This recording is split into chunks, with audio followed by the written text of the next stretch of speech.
صرف قرآن ہی سچا ساتھی ہے جو قبر تک بھی ساتھ جائے گا۔ رنگین دنیا کی سیاہی دیکھنی ہے تو اپنوں میں دوغلا پن دیکھیے۔ اللہ کے سوا کسی سے امید نہ رکھو، یہ دنیا فانی ہے اور اس دنیا کے لوگ بھی۔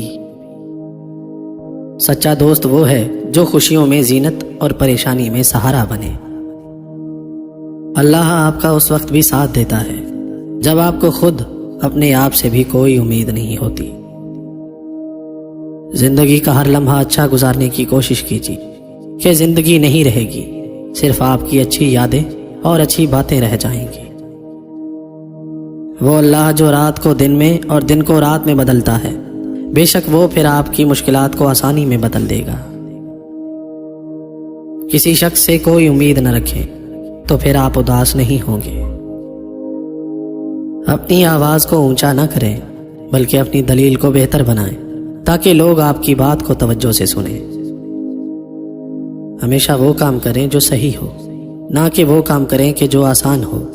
کہیں ایسا نہ ہو آپ آسانی کے چکر میں غلط کام کر بیٹھیں۔ بھول جانا، معاف کر دینا اور خاموش ہو جانا تربیت اور عبادت ہے۔ دوسروں کا درد اپنے دل میں محسوس ہونا بہترین عبادت ہے۔ مخلوق کا دل توڑنے والا شخص اللہ کی تلاش میں کامیاب نہیں ہو سکتا۔ لوگ لاکھ کہیں کہ ممکن نہیں، لیکن اللہ کے ہاں سب ممکن ہوتا ہے۔ اگر چاہتے ہو کہ کوئی بار بار تمہیں یاد کرتا رہے تو یہ ایک کام کرو کہ اس کی بے وفائیوں اور جفاؤں کو درگزر کرتے رہو۔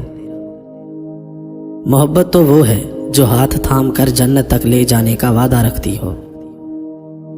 آپ کے دو میٹھے بول کسی کی ساری تھکن اتار سکتے ہیں، تو مسکرائیں اور نفرتوں کے جہاں میں محبتوں کو فروغ دیں۔